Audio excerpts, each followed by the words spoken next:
இன்னைக்கு ஒரு குட்டி விழாக்கு மச்சான் வேற ஊருக்கு போயிட்டான். சட்டியும் துடுப்புமா 1 மணி நேரம் இருந்தான். துடுப்பை விட்டுட்டு மச்சான் மட்டும் போயிட்டான் ஊருக்கு. அவன்ற வீடியோவில் இந்த வாரம் மஞ்சள் சோறு, அடுத்த வாரம் பச்சை சோறுனா அதையே டாஸ்க்காக எடுத்துக்கிட்டு நம்ம செஞ்சிடலான்ட்டு புதினா, மல்லி, பச்சை மிளகா, தயிர்லாம் போட்டு சும்மா டிஸ்கவுண்ட் நல்லா ஆட்டத்தை போட்டு அரைச்சி எடுத்துட்டு வந்துட்டாங்க. என்ன பண்ண போறோம்? மின்ட் ரைஸ் தொட்டுக்கிறதுக்கு சிக்கன் கிரேவி. இன்னைக்கு கோழியானத்தை கப்புரை வச்சு காய்ச்சிட வேண்டியதான்.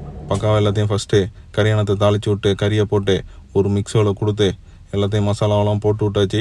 இந்த பக்கம் சோத்தை தாளித்து விட வேண்டியதான். நெய், ஆயில், ஸ்பைசஸ், வேர்க்கடலை அங்கிட்டும் இங்கிட்டும் பொறுக்கிட்டு வந்த முந்திரியெல்லாம் போட்டு நல்லா வறுத்து விட்டு நல்லா பொன்னிறமானதுக்கப்புறம் வெட்டி வச்ச வெங்காயத்தையும் அது தலையிலே கொட்டி அவளும் பொன்னிறமாகணும். அது வரையும் பக்காவாக ஆனமும் ரெடி ஆகிட்டாக. அவள் மேலே கொஞ்சம் புதினா மல்லியெல்லாம் போட்டு சிம்மில் ஒரு 2 நிமிஷம் வச்சுட்டு அமர்த்தி விட வேண்டியதான். நல்லா வெங்காயம் வதங்கி வந்துருச்சு. ஜிஞ்சர் பூண்டு பேஸ்ட்டை ஆட் பண்ணி விட்டு அரைச்சி வச்ச புதினா சாந்தையும் ஊற்றி பச்சை வடை போகிற அளவுக்கு நல்லா கிண்டி விட்டு வதக்கி விட்டுட்டு தேவையான அளவு அரிசி அளந்த அளவுக்கு தண்ணி ஊற்றி சால்ட்டு டு டேஸ்ட்டை ஆட் பண்ணி 10 நிமிஷம் மூடி வச்சாக்கா சூப்பராக கொதி வந்துடுவாங்க. அப்புறமா பிஸ்மி சொல்லி அரிசியை போட்டு விட வேண்டியதான்.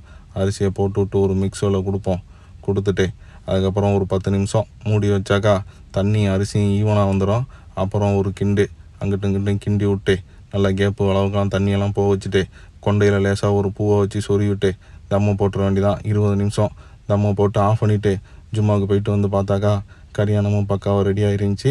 தம்மை உடச்சி விட வேண்டியதான். சோத்தை அழகாக இருக்கிற ஹல்ல பூ தான் கொஞ்சம் வாடி போயிட்டாக. நெய்யை பாருங்கள் மூக்குப்பொடி டப்பா வட்டம் இருக்குது.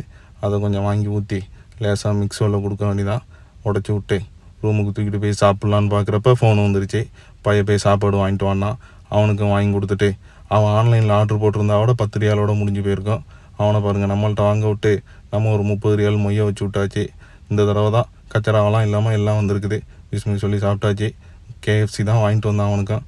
நம்மளும் வாங்கிட்டு சும்மா வச்சு இருக்குன்னு இருக்காச்சு. மீண்டும் வேறு ஒரு வீடியோவில் சந்திப்போம். பாய்.